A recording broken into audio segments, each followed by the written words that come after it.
The Meghan Markle yacht girl claims simply will not go away. And you know I've spoken about this before, but until now, no one in the mainstream media has been brave enough to go there. Well, that has just changed.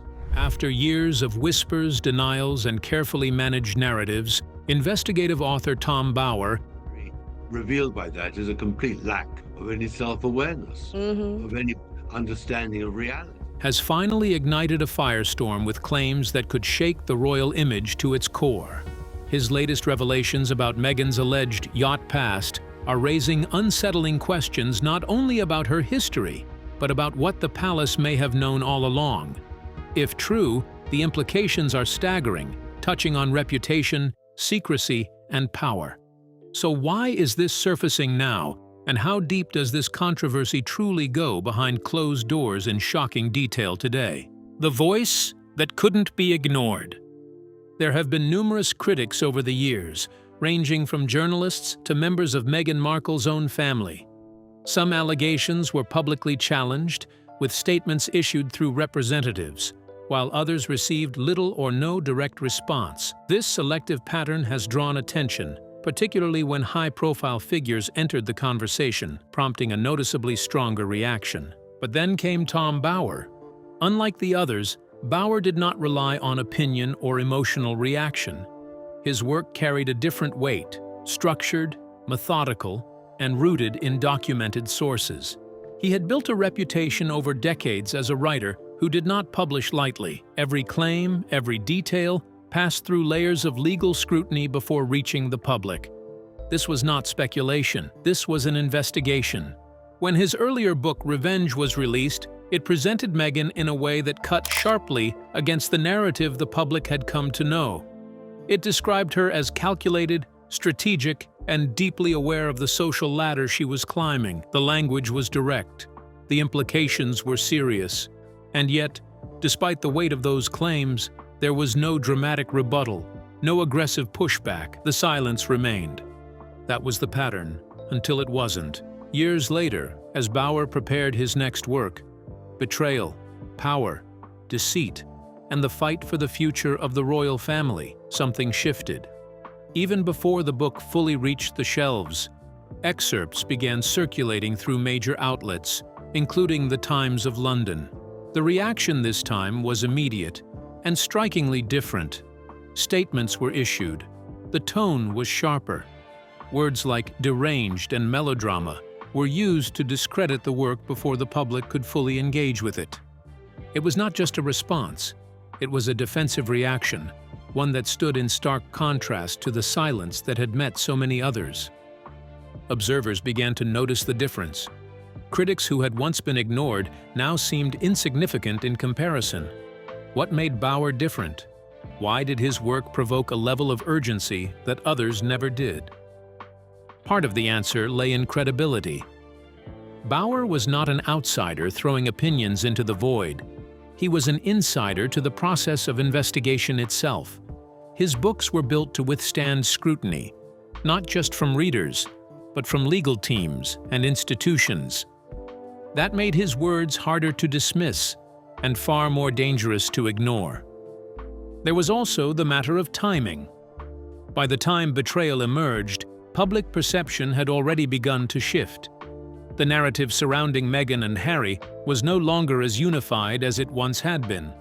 Questions were growing, interest was fading, and into that changing landscape stepped a writer known for exposing what others could not, or would not.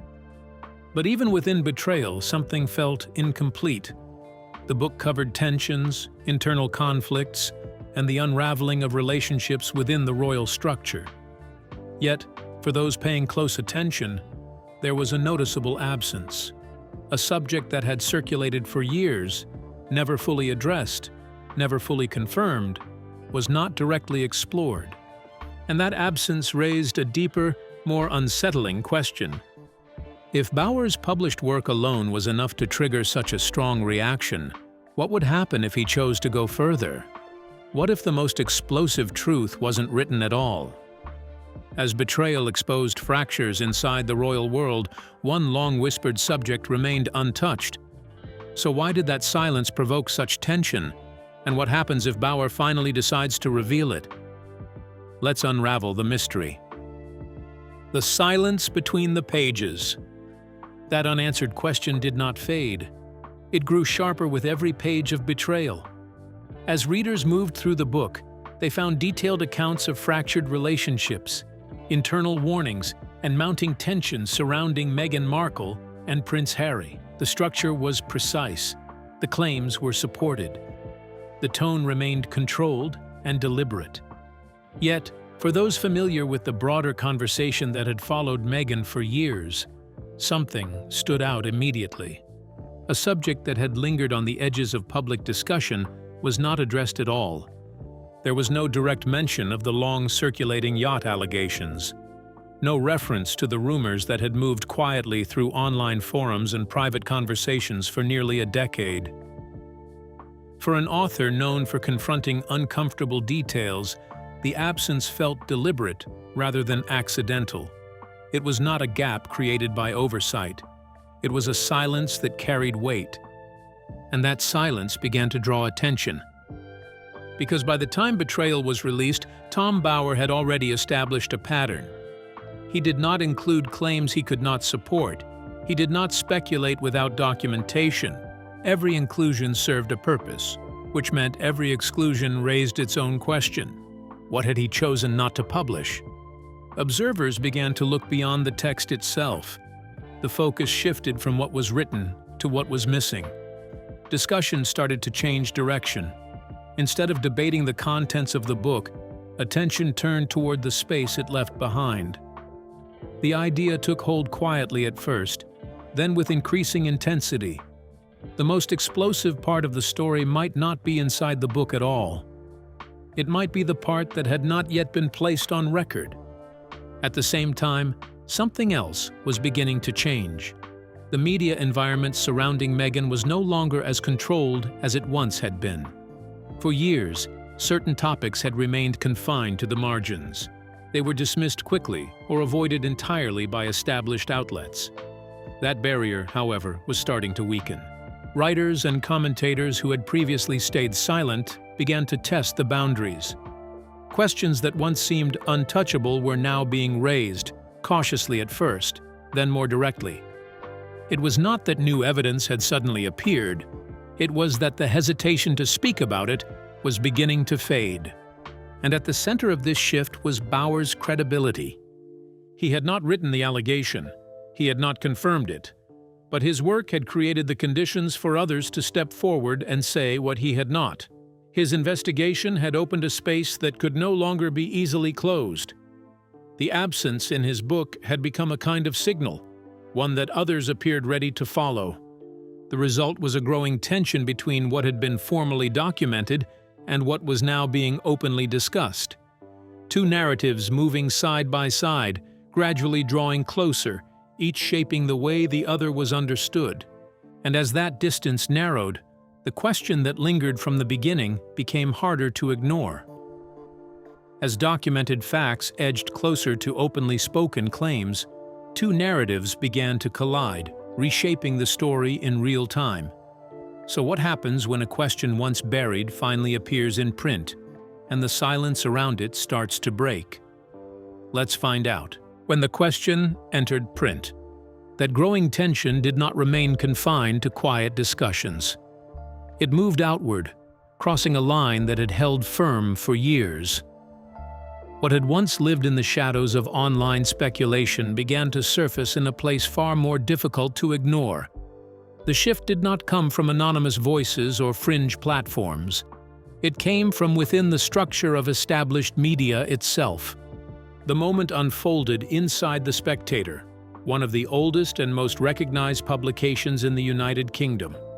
Founded in 1828, the magazine carries a long-standing reputation for editorial scrutiny. Every article passes through layers of review. Writers are challenged. Legal teams examine language closely. Nothing is printed without consideration of its implications. That reputation made what happened next far more significant. Julie Burchill published a column that, at first glance, followed her familiar style. It was sharp, provocative, and filled with personal commentary. The focus was Meghan Markle's planned luxury women's retreat in Sydney, where tickets were priced at nearly 2,699 Australian dollars. The tone carried a mix of sarcasm and criticism, consistent with Burchell's approach. Yet buried within that piece was a single line that shifted the entire conversation. She did not question whether Meghan had ever been associated with yachts. She asked how many. It was a subtle difference, but one that carried enormous weight. The wording moved the discussion from possibility to assumption. It did not present the idea as a rumor to be examined. It treated it as something already understood, leaving only the scale in question. That distinction changed everything. What made it even more striking was where it appeared. This was not an unverified post or a fleeting comment online. It was printed in a publication with editors, legal oversight, and a history stretching back nearly 2 centuries. Every word had been reviewed. Every sentence had been approved. The line was allowed to stand exactly as written. For years, mainstream outlets had avoided this subject entirely. The topic remained outside formal discussion, dismissed as speculation, or left unaddressed. Now, that barrier has been crossed in full view. A question that had once been confined to the margins had entered the center of public discourse. The response was immediate, though not always spoken aloud. Observers recognized the significance of the moment. It was not about proof. The column did not present evidence or confirm details. What it did was equally important. It demonstrated that the media was no longer unwilling to engage with the subject. And that change did not happen in isolation. It followed the space that had been created in the aftermath of Tom Bauer's work. His decision to leave certain areas untouched had not closed the conversation. It had shifted it. Others were now stepping into that gap, asking questions he had chosen not to publish. What had once been avoided was now being spoken, carefully but clearly, within institutions that had previously remained silent. What happens when one investigator says less and others begin saying more? As silence turns into carefully chosen words across powerful institutions, are these emerging voices revealing hidden truths or stepping into a space deliberately left open for a reason? Stay glued. The circles that kept connecting. As that line was crossed in print, attention did not remain fixed on the question alone. It began to widen, pulling focus toward the environment surrounding Meghan Markle long before her royal life began. The conversation was no longer only about what had been said. It was now about who had been present, who had been connected, and how those connections formed a pattern that was becoming harder to overlook. At the center of that pattern stood Marcus Anderson. His name had appeared repeatedly across key moments in Meghan's early social and professional life. He was not a distant acquaintance. He was deeply embedded within a powerful network that carried influence across cities like Toronto, London, and New York. As a senior figure within Soho House, Anderson operated in a space designed for exclusivity. It was a world where access mattered, where introductions were carefully managed, and where relationships often shaped opportunities. Reports placed him close to Meghan during her time filming Suits in Toronto. He was present at her royal wedding in 2018 and later at her New York baby shower in 2019. His role extended beyond friendship. He facilitated meetings, arranged introductions, and helped navigate the early stages of her connection with Prince Harry. Even though Harry's own account confirmed that their initial introduction came through Violet von Westenholz in July 2016, Anderson remained a constant figure in what followed. He handled the logistics. He ensured the environment remained controlled. He was, in many ways, the link that kept the chain intact. This is where the broader picture began to take shape.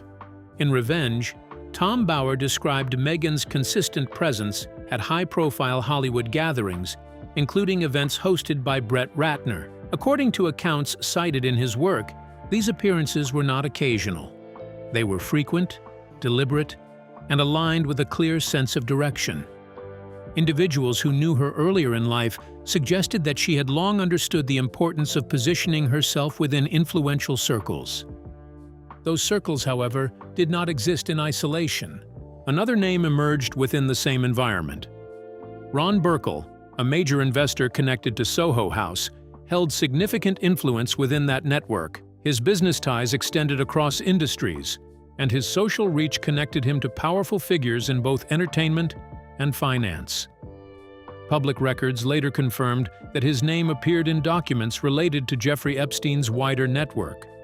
Importantly, no credible reporting established any direct link between Burkle and Meghan Markle. That distinction remained clear. Yet the overlap itself drew attention. The structure of these connections revealed something more subtle, but equally significant.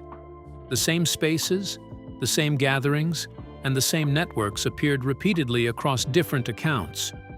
Individuals moved within these environments, often crossing paths through shared associations rather than direct relationships. It was not a single connection that raised questions. It was the repetition of proximity, the way certain names and places continued to reappear across separate narratives. And as these patterns became clearer, the sense of unease did not come from what had been proven, but from how consistently these circles seemed to intersect. The same names, the same places, the same circles, appearing again and again across different timelines. Coincidence, or something far more connected? And as one image refuses to disappear, what is it quietly pointing toward that no one has fully explained? Stay tuned. The image that refused to fade. As those overlapping circles continued to draw attention, the discussion began to shift in a way that felt unavoidable. It was no longer centered only on connections, introductions, or shared spaces.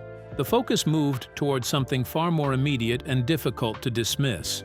A single image began to dominate the conversation, spreading across platforms with a speed that was impossible to control, drawing reactions from every direction.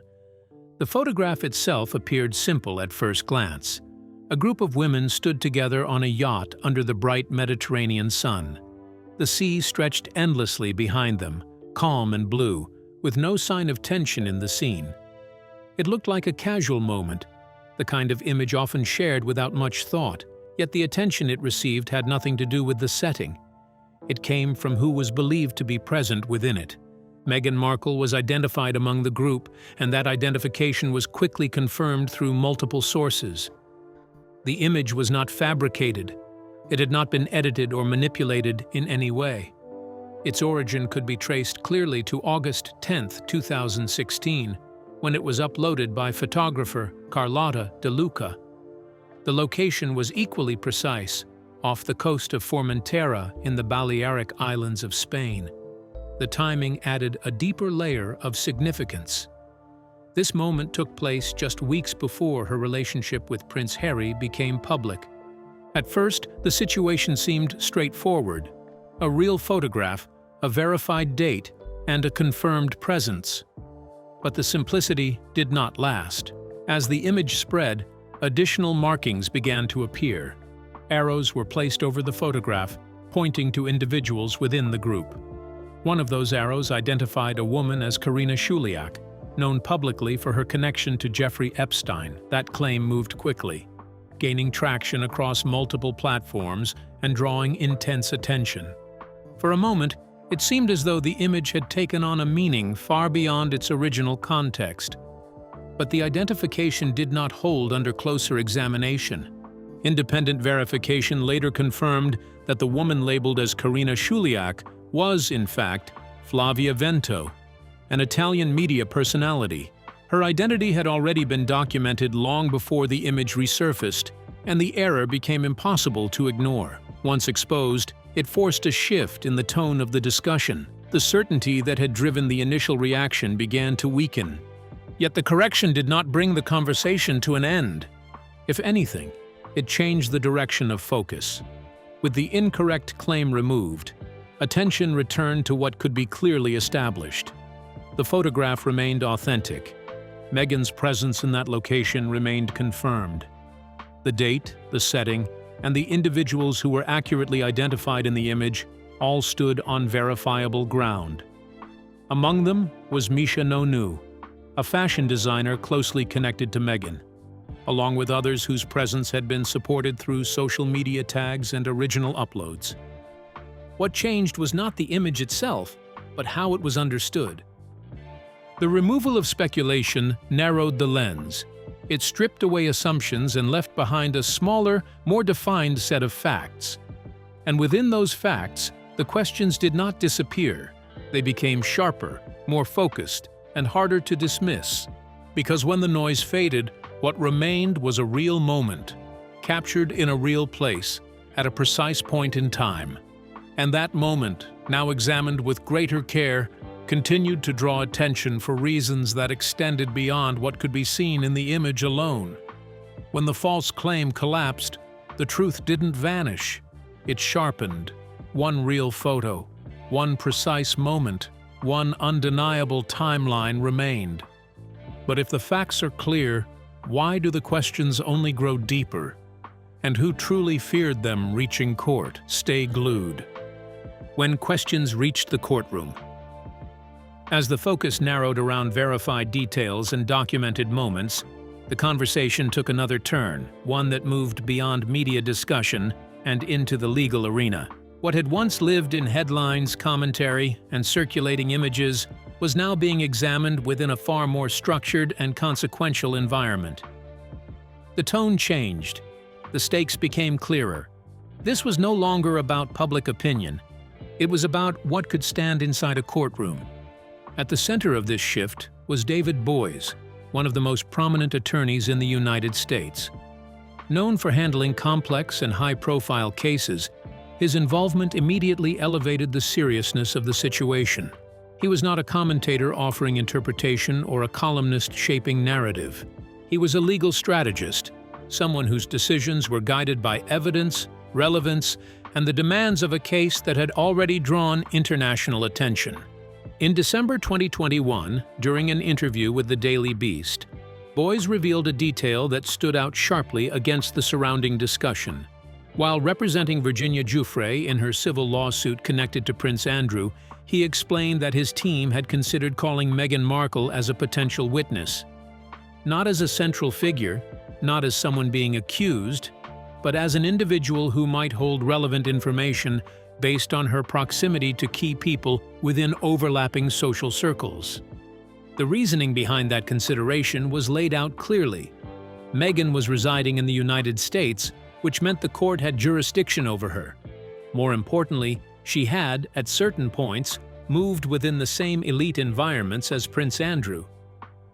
According to Boies, this positioned her as someone who could potentially offer insight, whether through direct observation or through what she may have heard within those circles.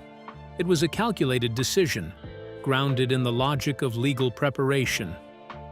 What made this moment even more significant was the limitation Boies faced. He was working with a restricted number of depositions, estimated between 10 and 12 in total. Each one carried weight. There was no room for unnecessary or symbolic choices. Every individual selected had to contribute meaningfully to the case. The threshold for inclusion was high. Despite those constraints, Meghan's name was placed among those being considered. That detail carried its own quiet impact. This was not a space where speculation held value. Legal teams do not operate on rumor. They assess relevance, proximity, and potential contribution to the facts being examined. The decision to even consider her suggested that within that framework, her position held enough significance to be evaluated seriously. The timeline that followed added further depth to the situation. On January 12, 2022, Judge Lewis Kaplan denied Prince Andrew's motion to dismiss, allowing the case to move forward into the discovery phase. Depositions were approaching. The process was tightening. Then, just 5 weeks later, on February 15, 2022, the case reached a settlement. Reports placed the figure at approximately $12 million. With that agreement, the legal proceedings came to an abrupt halt before those depositions could take place. As a result, the possibility of Meghan being called to testify never moved beyond consideration. Yet that consideration did not disappear. It remained part of the public record, a documented moment that marked a clear shift. What had once been discussed in terms of perception and speculation had, for a brief period, entered a space defined by legal evaluation. Decisions were being made not on what people believed, but on what could potentially be established under oath within the controlled environment of a courtroom. What if the most revealing moment was not testimony given, but testimony never taken? When a legal decision stopped just short of the courtroom, did it silence the truth or protect something far more unsettling beneath the surface? Keep watching. The answers that never came. That moment in the legal sphere did not bring closure. Instead, it sharpened the focus on something far less visible but equally powerful. The absence of a courtroom testimony left behind a different kind of record, one defined not by what was said, but by what remained unaddressed. Over the years, Meghan Markle and Prince Harry had shown that they were not passive when it came to public scrutiny. When accusations surfaced about internal staff treatment, responses were issued. When claims emerged around interviews and public statements, clarifications followed. When narratives threatened their public image, their team acted with precision. Statements were released, language was carefully chosen, and specific points were directly challenged. That pattern had been consistent. Yet within that pattern, one area stood apart. The Yacht allegations, which had circulated for years and gradually moved into wider discussion, never received a direct denial. There was no clear statement addressing them, no detailed response that confronted the claims head-on. Even as the topic gained attention through publications, interviews, and online discourse, the silence remained intact. Instead, the response took a different form. When Tom Bower published Revenge and later prepared Betrayal, the reaction did not focus on specific claims within the broader conversation. It focused on him. His credibility was questioned. His methods were criticized. His motives were challenged. Words like deranged and melodrama were used to frame his work before it could fully settle into public understanding. The focus shifted away from the details and toward the messenger. This approach extended beyond Bower. Other figures who raised questions or presented critical views were often met with similar responses. Their character was examined. Their intentions were highlighted. But the central issues they pointed toward were rarely addressed in direct terms. For observers, this created a noticeable contrast. When certain topics were raised, they were met with immediate and detailed responses. When others surfaced, particularly those connected to the Yacht narrative, the reaction followed a different path. The absence of a clear denial became more visible as the discussion expanded. It stood alongside the pattern of responses, creating a gap that was difficult to ignore. And as that gap remained, the role of Bower's work began to shift once again. He had not published those specific allegations. He had not placed them within the formal structure of his investigations. Yet his presence within the conversation had changed its direction. His credibility had created a space where others felt able to speak more openly. Questions that once remained on the edges were now being asked within established platforms. In that environment, his silence on the issue carried its own kind of influence. He did not need to state the claim for it to gain attention. Others were already doing that. What he had done was alter the conditions around it. He had shifted the threshold of what could be discussed, and once that shift occurred, it did not reverse. The result was a conversation that no longer depended on a single source. It moved across media, legal records, and public commentary, shaped by both what had been said and what had not. And within that space, the unanswered questions continued to stand, not fading, but becoming more defined with each passing moment. So, what do you think? Was this a buried truth revealed by shifting media, legal interest, and verified fragments, or a story long ignored until now? We'd like to hear your thoughts in the comments. Don't forget to like, share, and subscribe.